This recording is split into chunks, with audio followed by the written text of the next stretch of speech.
사탄의 가장 치열한 공격지는 가정이 아닌가 하는 생각이 들어요. 가정. 이 가정이 붕괴 직전에 놓이는 가정이 너무 많아요. 그래서 이 세상의 문화 안에 이 결혼이라든가 가정이라든가 이런 부부의 관계가 굉장히 혼란 속에 빠져 있어요. 심지어는 이 결혼 제도 자체까지 흔들고 있죠.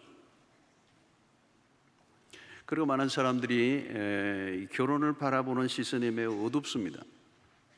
결혼을 하면 왠지 불행해질 것 같은 두려움, 또 행복한 가정을 이루어 간다는 게 어렵거나 불가능할지도 모른다는 이 생각, 그리고 차라리 결혼 안 하는 게 낫지 않나. 이 결혼을 주저하는 분위기, 어려워하는 분위기가 많아졌습니다. 그래서 이 오염된 문화 안에서 그리스도인들마저도 기준이 흔들리고 있습니다.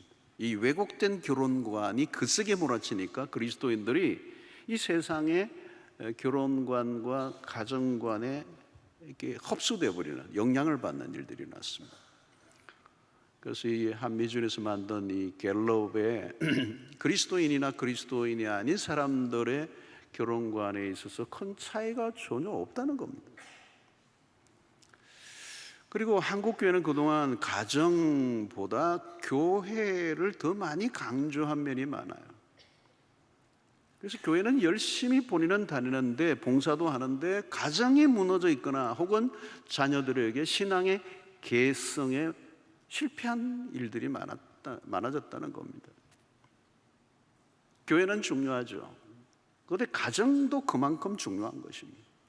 이 가정과 교회라고 하는 이 균형을 놓치지 말아야 되는데 이게 한쪽이 깨져버린 것입니다. 그러면 결국은 가정이 흔들리고 깨어지면 그 가정에 사람들이 모인 곳이 교회인데 교회가 건강할 리가 없죠.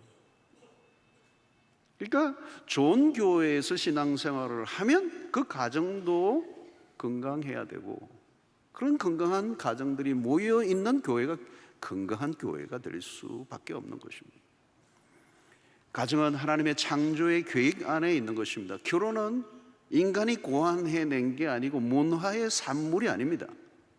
결혼은 하나님의 계획 속에 창조의 절정에서 만드신 게 가정입니다. 요즘은 결혼식도 참 이상하게 해요. 결혼은 공적인 일입니다. 하나님과 많은 사람들 앞에서 파블릭하게, 그리고 성경에 손을 얹고, 그리고 말씀에 서약을 하고 공적인 선포를 하고 증인들 앞에서 그렇게 해야 되는 거예요. 몇 사람이 모여서 사바사바 하는 결혼을 되었습니다. 자, 우리는 성경이 말하는 결혼, 부부관계 원리의 길을 기울여야 합니다. 바로 에베소서의 마지막 부분에 부부의 관계, 부모와 자녀와의 관계, 그리고 종과 상전과의 관계를 다루고 있습니다. 이것은 가장 기본적인 관계입니다. 부부의 관계와 부모와 자녀와의 관계, 그리고 고용인과 피고용인과의 관계, 이것은 우리의 삶의 일상에 늘 누구나 피할 수 없는 관계예요. 그러므로 그리스도인들은 나와 관련된 사람들과 어떻게 관계를 맺으며 살아갈 것인가를 배워가야 합니다. 여러분, 신앙은 관계 안에서 확인됩니다. 신앙이 깊어진다는 말은 뭔가 하면 관계가 훨씬 더 깊어져 가는 것입니다. 관계가 성숙해져 가는 거예요. 부부의 관계가 이전보다 훨씬 더 성숙해져 가는 게 신앙이지, 이전에는 뭔가 갈등이 있고 대립이 있고 꼬였던 관계가 신앙이 깊어지면서 회복이 일어나는 거예요. 아슬아슬했던 관계가 더 친밀해진 관계가 되고 둘도 없는 관계로 회복되는 것. 결국은 죄가 관계를 깨뜨려 놓았기 때문에 우리가 구원받은 백성이 복음으로 인하여 이제 그 관계가 회복되는 것입니다. 자, 바울은 이제 새로운 삶을 가정에서, 새로운 삶이란 도대체 어디에서 드러나야 되나? 가정에서 드러나야 된다는 겁니다. 여러분, 신앙은 뜬구름 잡는 게 아닙니다. 신앙은 가정에서 확인되어져야 됩니다. 우리는 교회 안에서는 신앙생활이 굉장히 좋은 분들이 많아요. 교회 안에서는 너무 좋은데 집에 가면 이상하게 변하는 겁니다. 선교지에 가서는 다 멋있어요. 근데 집에 가서는 다른 사람의 이중적인 모습을 보이는 거예요. 그러니까 아이들이 헷갈리는 겁니다. 교회에서 그렇게 열심히 예배드리던 그분 맞냐는 거예요. 우리의 신앙이 가장 확인되고 증명되어져야 할 곳은 가정입니다. 여러분, 교회에서는 1시간만 딱 보여주면 되잖아요. 그 집에 가서는 우리의 삶의 모든 연약함이 다 노출될 수밖에 없어요. 그리고 나는 교회 안에서도 나도 착각하는 거예요. 신앙이 좋은 줄로 알고. 근데 집에 가서 별것 아닌 것에 내가 인간의 연약함이 막 노출이 되는 거예요. 속물이 막 나오는 겁니다. 그래서 내가 이 정도밖에 안 되나? 자기 존재를 확인하는. 여러분, 우리가 가정도 마찬가지로 완전한 사람들이 만나 결혼하는 게 아닙니다. 때로는 행복과 거리가 멀어 보여요. 건강한 가정을 이루어가는 것은 생각보다 어려운 것입니다. 생각보다 어려운 것입니다. 결혼은 곧 행복이라는 등식은 환상입니다. 대립과 갈등은 불가피하고 숱한 싸움을 해야 돼요. 산으로 치면 수없는 능선을 넘어야 됩니다. 멋지고 아름다워 보여서 천년만년 행복하게 살자고 결혼을 했는데 그 환상은 생각보다 빨리 깨어지는 것입니다. 사랑은 고사하고 어느 순간 왼수가 되어 있어. 나만 실수하는 게 아니라 상대 배우자도 실수합니다. 매일 사건과 사건이 일어납니다. 그게 정상이에요. 여러분, 부부가 함께 살아가면서 가장 먼저 배우는 레슨은 나는 누구인가? 자신에 대한 환상, 상대편에 대한 기대치가 무너져야 돼요. 그래서 점점 우리의 민낯이 드러나면서 한계에 부딪히면서 저절로 겸손해지는 것입니다. 그래서 부족한 사람들이 함께 만나 살아가는 과정을 통해서 많은 것을 배우고 깨닫고 고쳐가면서 조금씩 성숙으로 향해 가는 것입니다. 어떤 때는 더뎌요. 안 보여요. 때로는 서로가 자존심 상하기도 하고 어쩔 수 없이 용서를 구하고 힘들지만 상대를 이해하고 그런 과정을 수도 없이 되풀이하는 것입니다. 그리고 싸우다가 그 싸움의 횟수가 조금씩 줄어들고 싸움의 강도도 조금씩 약화되고, 이전에는 막 싸울 때 막 비싼 것을 던졌는데 가면 갈수록 이제는 화장지 던지고 쿠션 땡 던지고 말도 골라가면서 하고. 여러분, 싸움을 하지 않는 부부는 없습니다. 중요한 것은 싸우되 얼마나 지혜롭게 싸울 것인가. 완벽하게 준비되어 결혼한 사람은 없습니다. 결혼을 통하여 이제 함께 훈련해 가면서 조금씩 변화를 경험해 가는 것입니다. 여러분, 가정이 가장 깨어지는 가장 중요한 요인을 통계를 내보면 언제 가정이 깨어지느냐, 가장 핵심적인 원인은 성격차라는 통계가 나와요. 그러나 여러분, 성격 차이가 없는 부부가 어디 있어요? 중요한 것은 그 차이를 어떻게 극복하느냐의 문제지. 관계의 핵심입니다. 다름을 조율해 가는 게 결혼 생활이죠. 서로의 차이점이 하루아침에 생긴 것은 아닙니다. 당연히 하루아침에 고칠 수 있는 것도 아니에요. 삶의 방식과 관점의 차이는 누구에게나 있는 것입니다. 그러나 그것보다 더 중요한 문제가 있다는 거예요. 그게 뭐냐 하면 사실은 성격차가 아니고 깨어지는 핵심적 요인은 이기심에 있어요. 여러분, 우리는 일반적으로 상대의 관점에서 생각하는 훈련이 잘 안 되어 있습니다. 자기 생각에 집착하고 자기 중심적으로 모든 것을 판단하고 해석하고 결정을 내려요. 여러분, 죄의 핵심은 이기심입니다. 이기심은 관계를 깨는 핵심이에요. 죄가 들어오는 순간 아담과 하와가 관계가 깨어졌습니다. 그 싸움의 핵심은 이기심의 충돌이에요. 그런데 이기심은 시도 때도 없이 올라오는 것입니다. 언제 가정이 싸움터가 되느냐? 이기심이 작동되는 순간이에요. 부부간의 행동을 계속 관찰해 보십시오. 처음부터 미숙하고 이기적인 사람들이 만난 거예요. 그렇게 자연스럽게 나에게 기울잖아요. 그래서 내가 억울하고 내가 손해를 보고 내가 속상하고, 그러나 나로 인하여 상대가 힘들고 고통할 것이라고 하는 생각에는 매우 둔감하다는 거예요. 여러분, 죄인의 특성은 자신의 죄는 제대로 보지 못하는 데 비해 상대의 죄는 너무 선명하게 보이는 것입니다. 그게 죄성입니다. 내 죄는 안 보이는데 상대의 죄만 잘 보이면 싸울 수밖에 없는 것이죠. 그래서 마태복음 7장에도 비판하지 말라라고 하는 예수님의 교훈에 써보면, 자기의 눈에 들보는 보지 못하고 상대의 눈에 아주 작은 티를 부른다는 거예요. 들보는 엄청나게 큰 거예요. 근데 그건 안 보여요. 상대의 티만 보이는 거예요. 여러분, 가끔 싸울 때 답답한 말을 해요. 당신 그런 사람인 줄 몰랐어. 그런 사람이에요. 본래 그런 사람이라고. 여러분, 인간은 인간이에요. 인간이란 죄인입니다.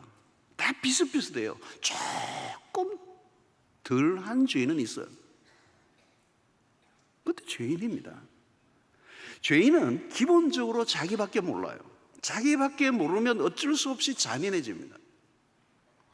여러분, 사이코패스와 일반인들이 큰 거리가 아니에요.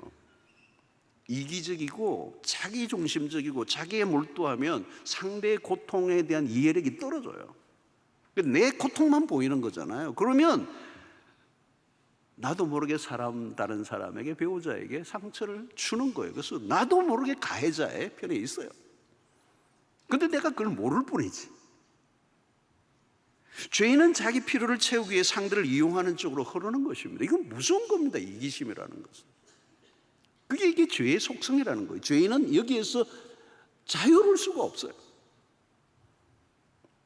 로맨틱한 분위기가, 감정이 있을 때는 분위기가 그런 대로 괜찮아요. 근데 문제는 로맨틱한 감정이 오래 가지 않나. 요즘은 허니문에서 사고가 나.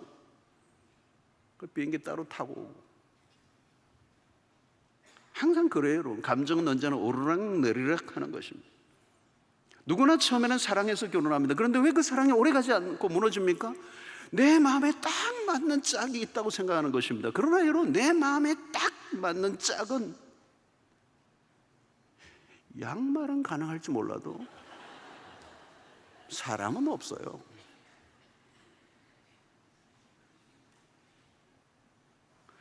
안 맞는 게 정상이에요. 우리가 구해야 하는 것은 딱 맞는 짝이 아니라 맞추어 가는 것입니다. 우리는 서로 잘 안 맞으면 잘못 만났다, 잘못 선택했다고 생각 안 해요. 선택의 문제가 아니에요.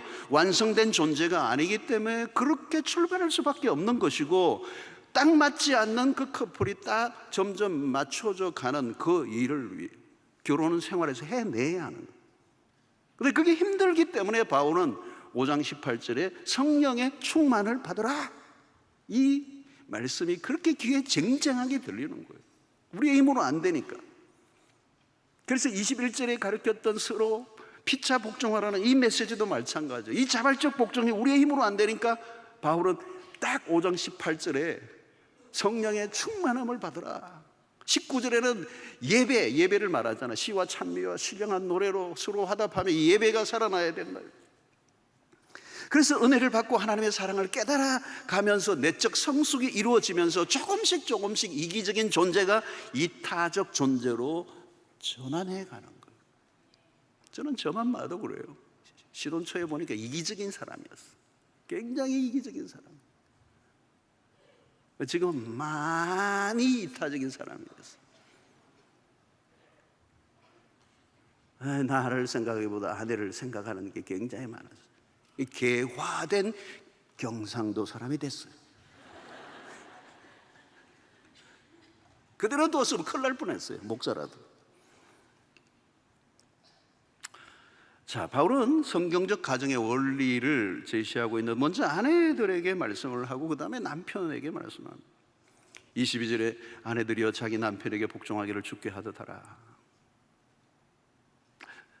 자, 그냥 복종이 아니죠. 그리스도와의 관계 안에서의 복종입니다. 이 단어를 딱 복종만 떼내면 여자분들 기분 나빠요. 그리스도 안에서 복종하라. 24절도 그러므로 교회가 그리스도에게 하듯, 교회와 그리스도의 관계를 얘기하는 거죠. 그래서 그리스도와 교회와의 관계를 잘 이해해야 남편과 아내의 관계가 풀리는 겁니다. 그래서 바울은 에베소서에 사실은 교회론에 대한 얘기를 하려고 하는 것이죠. 교회. 그래서 거기에서 가정을 지금 가져온 것입니다. 자, 교회의 머리가 그리스도이신 것 같이 가정의 머리도 역시 그리스도가 되신다. 그리스도에게 하듯 하라. 자, 여기에서 중요한 것은 가정의 주인은 그리스도이시다라는 것입니다. 모든 관계에 중요한 것은 그리스도의 주 되심을 인정하는 것. 그러니까 사실은 아내의 머리가 남편이 되기도 하지만 남편의 머리가 그리스도이시기 때문에 그 남편도 그리스도의 통치를 받고 머리의 역할을 해야 되는 거예요. 그리고 그 그리스도의 통치를 받고 있는 그 남편의 머리됨을 아내가 인정하고 복종하라는 거예요. 이게 그리스도와 교회와의 관계를 이해하지 않으면 이 말은 도대체 무슨 말인지 알 수가 없는 것입니다. 바울은 먼저 아내들에게 명령하고 난 다음에 남편들에게 명령하고 있습니다. 아내와 남편 모두에게 각각 다른 메시지를 전달해 주고 있습니다. 바울은 아내들에게 먼저 남편에게 복종을 요구하는데, 이 바울이 말씀하는 이것은 굉장히 많이 오해되는 대목이에요. 바울이 남성이 여성보다 우월하다는 개념을 강조하려고 한 게 아닙니다. 바울은 남성 우월주의자가 아니에요. 핵심적인 가르침은 그리스도와 교회의 관계입니다. 교회가 그리스도에게 복종해야 하듯이 아내가 남편에게 복종해야 한다고 얘기하는 것입니다. 자, 오늘날 여러분, 우리에게 굉장히 양극화 현상이 일어납니다. 남성의 편에서는 너무 지나치게 여성을 굴레 씌우려 하거나, 반대로 여성의 편에서 남성에 대한 거부와 혐오로 가는 것은 굉장히 경계해야 되죠. 오늘 20, 30대는 이 굉장히 젠더 전쟁이 심각하게 있어요. 그런데 오늘 이 양극화로 갈 수 없게 만드는 굉장히 중요한 안전장치가 21절에 있었던 거죠. 피차 복종하라고 하는 메시지. 각 문화마다 남성과 여성의 위치가 뒤바뀔 때가 있습니다. 오늘날은 가정에서 이 구조를 어떻게 받아들이는가, 우리가 혼란한 문화 속에 남성과 여성의 위치를 어떻게 해야 될 것인가에 대한 혼란이 있어요. 남성 중심의 지배 문화를 경계하기 위한 극단적 페미니스트들이 일어나기도 하고, 그러나 여러분, 신자는 정치적 이슈나 사회, 문화적인 현상보다 성경적 원리를 따르고자 애를 써야 돼요. 본문에 복종이라는 단어에 많은 남편들이 오해를 합니다. 그러나 바울은 남성 우위, 남성 중심적 부부관계를 지지하는 의도가 전혀 없어요. 특히 가부장적인 가정에서 자라는 한국 남성들은 복종을 곧 억압과 굴림으로 생각합니다.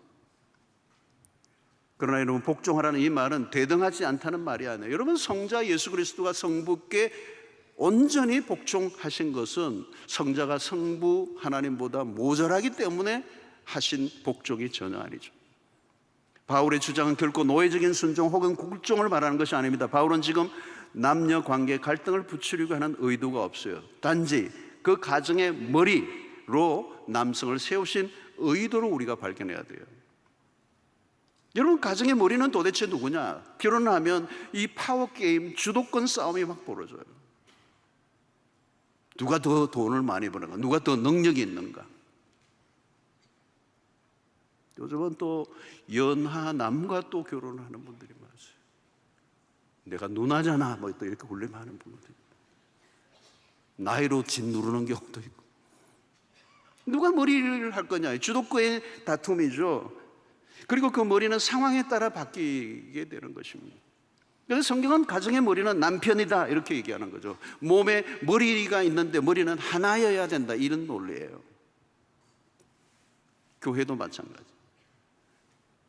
남성의 한 가정의 리더십으로서의 권위를 부여하신 것입니다. 그러나 그 권위는 머리 대신 그리스도 안에서 사용해야 되죠. 역시 그리스도는 교회 위에 군림하신 분이 아닙니다. 도리어 섬기는 자로 오셨어요. 그래서 이 머리라는 의미에서는 뭘 얘기하는 것이죠?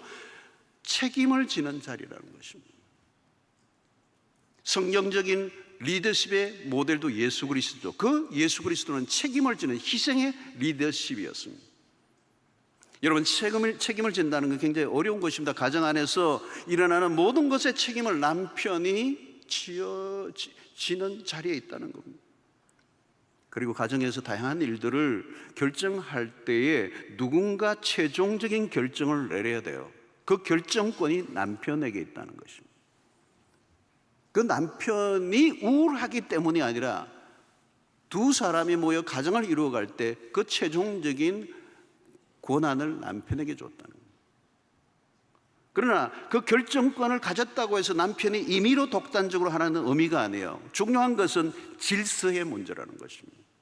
여러분, 사업을 할 때도 동업을 하잖아요. 여러 사람들이 같이 이렇게 돈을 모아서 투자를 하고 동업을 하는 경우가 있어요. 같이 투자를 하고 동업을 해도 한 사람이 최종적으로는 리더의 역할을 해 주어야 돼요. 모두가 다 같은 동일한 권한을 가지고 있으면 언젠가 깨지게 돼 있어요. 깨지게 돼 있어요. 깨지게 된 걸 많이 봤어요. 승합차를 타고 여럿이 같이 갈 때도 누군가 한 사람에게 이 목표 지점을 가기 위해서 한 사람에게 권한을 부여해 주어야 돼요. 시시때때로 모든 사람이 승합차 타고 있는 사람들이 우회전 좌회전하면 이 차는 사고가 날 수밖에 없어요. 누구의 우열의 문제가 아니에요.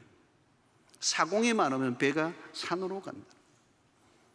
아내들이 남편에게 복종하는 것은 역할의 문제이지 누구의 우위에 있느냐의 문제가 아니에요. 오늘날 가정에 많이 깨어져 있습니다. 다양한 원인이 있지만 그 가운데 아주 중요한 한 가지 원인, 성경이 규정해 놓은 위치와 역할을 우리가 마음대로 무너뜨렸기 때문에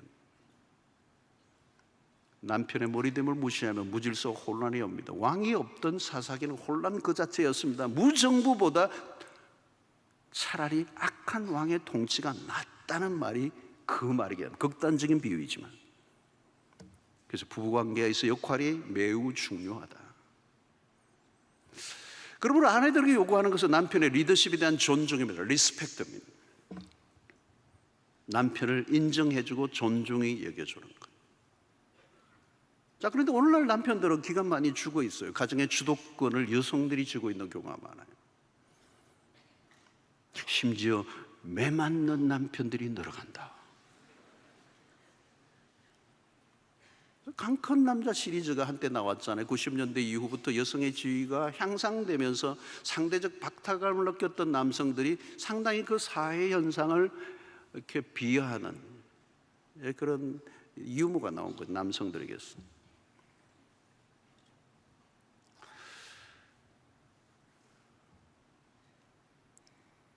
여러분, 오늘 성경은 그 남성의 위치, 그 권위, 그 리더십을 존중해 주라는 거예요. 복종하라는 의미 안에 그게 들어가 있어요. 신앙으로라도 여러분, 교회 안에서 남편의 길을 죽이지 마세요. 우리 남편은 기도도 못해요. 성경도 못 찾아요. 여러분, 교회에서도 보면 대체적으로 남편보다 아내들이 신앙에 열심입니다. 그러나 아내가 남편보다 신앙이 아무리 좋아도 그것을 무기로 삼아 남편을 무시해서는 안 되는 거예요. 그래서 어떤 때는요, 내 신앙이 좋은 것을 약간 감추고 남편과 보조를 맞추고 가려고 애를 쓰는 지혜로운 여성들이, 그건 지혜로운 거죠. 그런데 어떤 면에서 길을 죽이면 아내는 점점 더 열심히 할지 모르지만 남편은 점점 더 멀어져 가요. 하나님으로부터 멀어지고 교회로부터 멀어져 가요. 안타깝게도 오늘날 나이가 들어갈수록 남자는 기가 죽고 아내는 더 세지고, 이것을 호르몬 분비로만 얘기할 수 있을까요? 남편들이 집에 있을 곳이 없어요. 남자들이 갈 데가 없어요. 안방에는 안방마님이 계시고, 거실에서도 남편은 자기가 보고 싶은 스포츠 프로를 보고 싶은데 아내가 보는 드라마를 물끄러미 보고 있어요. 여러분, 남자들이 세상에 돈을 버는 일이 얼마나 어렵습니까? 전쟁을 치르죠. 전쟁이에요. 직장에서 요즘은 위에 사람 눈치, 아래 사람 눈치, 동료 눈치 360도. 욕을 먹고 피곤하고 지치고 기가 죽고 자존심 상해 들어왔는데 아내마저도 남기지도 않고. 그래서 애완견이 그렇게 많이 팔린다는 거 아니겠어요? 반겨주는 것은 애완견밖에 없다. 여러분, 남자들은 여자를 이겨내지 못해요. 특별히 언어에서 딸려요. 게임이 안 돼요. 이 여성들이 언어 능력은 잽이 보통이 아니에요, 이게. 그러니까 하다가 넘어가죠. 남자들 큰 소리만 치다가 뭐 자기 혼자 넘어가고. 여러분, 남편의 권위가 무너지면요, 생각보다 폐해가 큰 거예요. 여성들이 알아야 될 게 그거예요. 남편의 권위가 무너지면요, 가족 전체가 마치 지붕이 없는 집 같아요. 그냥 같이 비를 맞는 거예요. 가정이라고 하는 구조물, 집이라는 구조물의 핵심적인 요소죠, 지붕은. 여러분, 성경에 남편에게 복종하라는 이 말씀은 생각보다 중요한 명령이라는 겁니다. 남편에게 존중할 구석이라고는 하나도 없다고 하는 아내분들이 있을 거예요. 네, 그럴 수 있을 거예요. 쉽지 않은 일이죠. 내가 억울하고 때로는 손해보는 것 같고 분통이 터지고. 그리고 우리는 순종을 얘기할 때, 순종하기 싫을 때는 그 상대방을 끌고 와서 순종하지 못하는 이유를 대죠. 여러분, 그러면 우리는 순종할 수가 없습니다. 그럼에도 불구하고 순종할 때 나는 이해가 안 되는 일들이 많잖아요. 여러분이 성경에서 원수를 사랑하고, 우리들 얼마나 어려운 얘기예요. 원수를 어떻게 사랑해요? 근데 하라는 거죠. 이해가 안 되는 일이에요. 억울해 죽을 일인데 저 원수를 내가 어떻게 사랑해? 근데 사랑하라는 거죠. 그게 명령이잖아요. 근데 그 명령 안에는 약속이 들어있어요. 그 약속이 어떤 거예요? 너에게 유익하다는 거예요.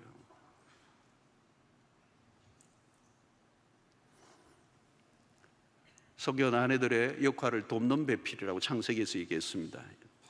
돕는 배필, 홀로 독처하는 것이 좋지 못해서 이제 아담을 깊이 잠재우시고 수술한 거죠. 그래서 오른 갈비뼈를 취해서 여자를 만드는데 그 이름을 돕는 배필이라는 거예요. 헬프라는 거죠.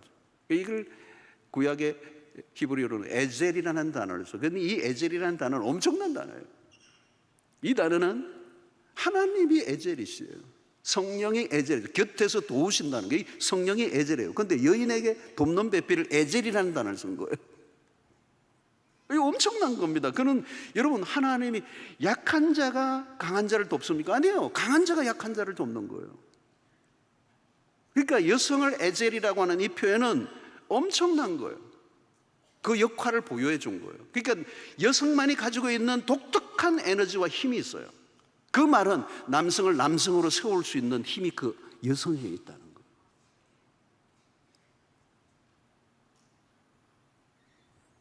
그러니까 남편에게 복종하라는 의미를 우리가 너무 이거 굴종과 이런 개념으로 이해하면 안 돼요. 강한 자가 약한 자를 돕는, 이게 창조의 질서 안에 있는 거거든요. 하나님이 그렇게 디자인하신 거예요. 남자와 여자, 가정의 부부의 관계 안에서 이 교통 정리를 확실하게 하시고 하나님이 관제탑에서 지금 명령을 내리시는 거예요. 그대로만 해라는 거예요. 로드맵을 따라라는 거예요. 그래서 가정 안에서 여성의 역할이 너무 큰 겁니다. 말도 안 되는 남편이 있죠. 그러니까 그런 아내들은요, 교회 와서 눈물 콧물 흘리고 때로는 맞기도 하고. 제가 우리 교인들 가운데도 어떤 분은 막 진짜 그냥 골프 채로 그냥 때리기도 하고, 그 눈물 콜물 하는 거예요. 그런데 세월이 흐르면서 하나님이 한 여인을 말씀 앞에 굴복하며 도무지 참아낼 길이 어려운 순간에도 끊임없이 하나님을 의지하고 기도하고 인내하고 참아내고, 그러면서도 끊임없이 사랑하고 남편을 섬기는데, 어느 날 남편이 그 모습에 무너지는 날이 옵니다. 도대체 이렇게 오랫동안 나 같은 망나니를 품고 인내하고 용서하고 순종하는 이 여자는 도대체 누구냐는 거예요. 이게 무슨 힘이냐는 거예요. 그 여인의 삶이 증인이 되는 거예요. 복음의 정인이 청교지만 있는 게 아니라 가정 안에 있어요.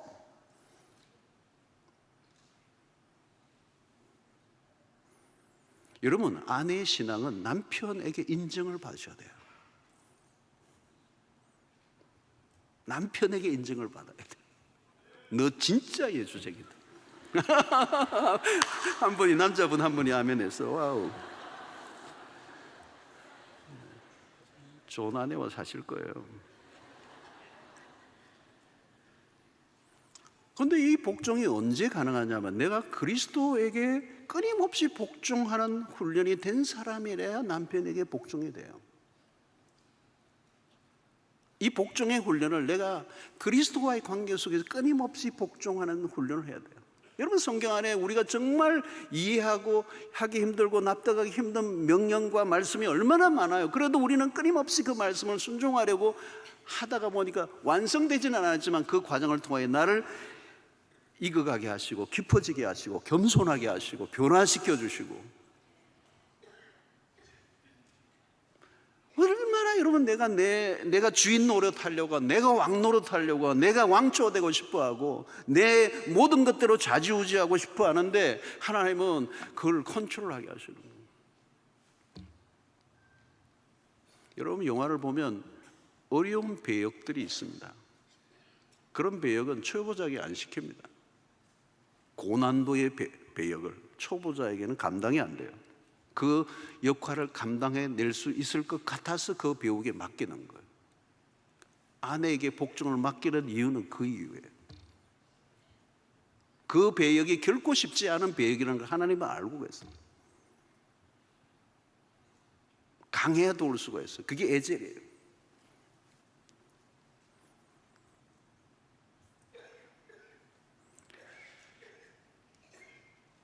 자, 하나님은 우리의 삶 속에서, 우리의 가정 속에서 숨겨놓은 계획과 그 축복들이 너무 큰 것입니다.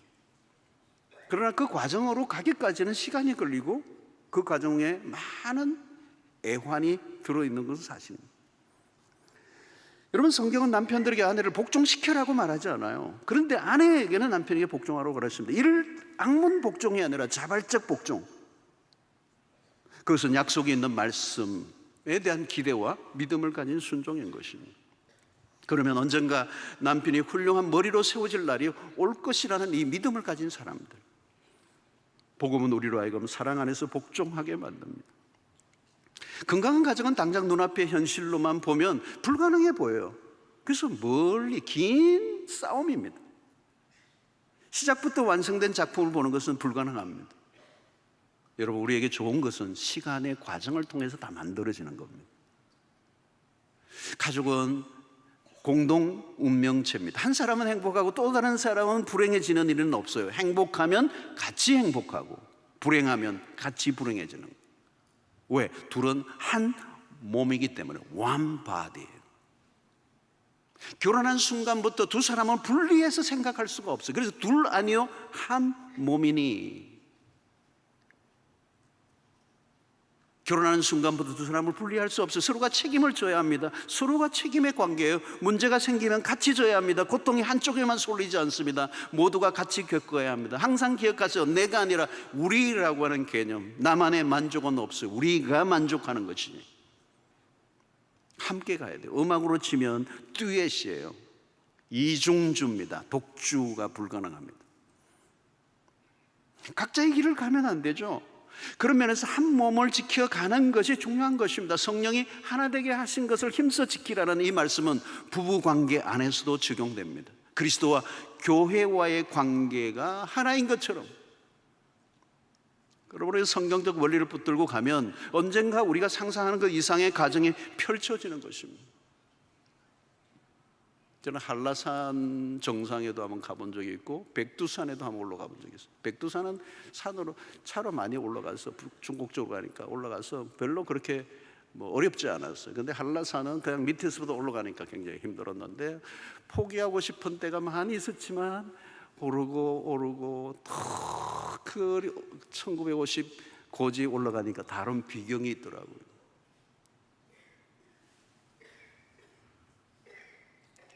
거기 가지 않았으면 도무지 볼 수 없는 비경들이 있는 거예요.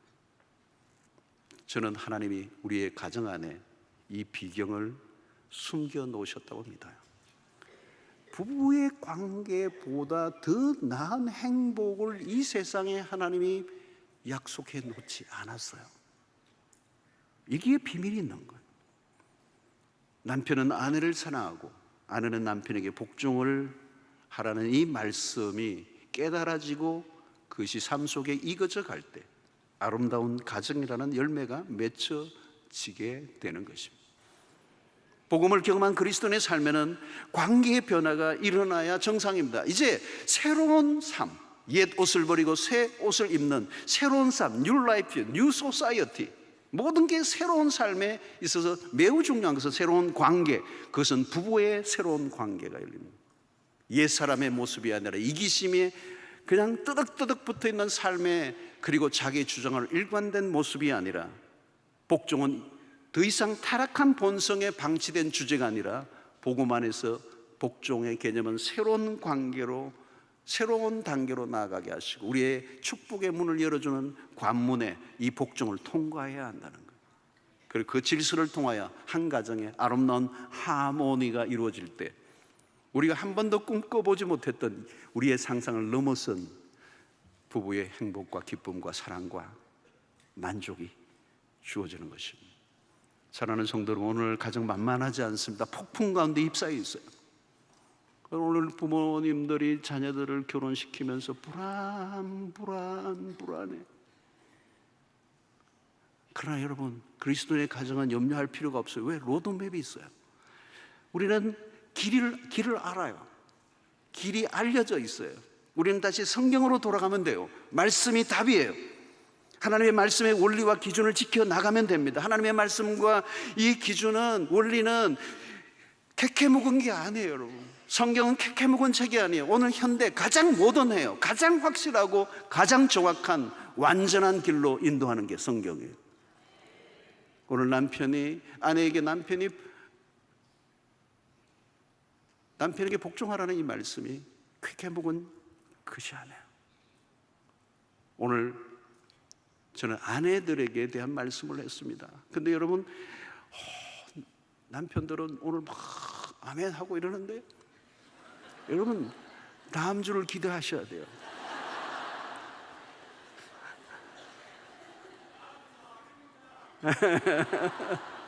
오, 예, 반응 좋고요.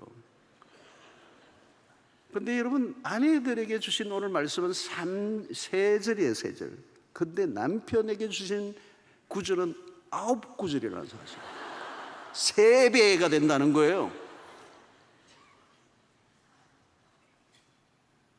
다음 주일날 남성들 꼭 참석하시기를 바라고, 사랑하는 성도 여러분, 하나님은 가정을 통하여 놀라운 일을 행하세요. 가정은 너무나 중요해요. 그런데 오늘 현대사회가 가정을 무차별적으로 공격해요. 가정을 흔들어 놓고 있어요. 적대적인 환경을 만들어 버려요. 그리고 혼자 사는 것을 미화시켜 버려요.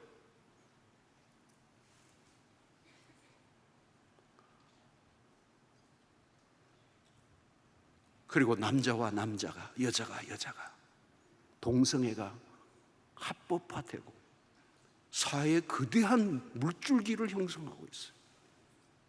제가 지난 7월에 호주 가서 충격을 받아. 10몇 년 동안에 벌써 더 많은 변화가 일어났는데 그걸 느낄 수가 있었어요. 와우! 동성애가 문화화되어 버렸어요.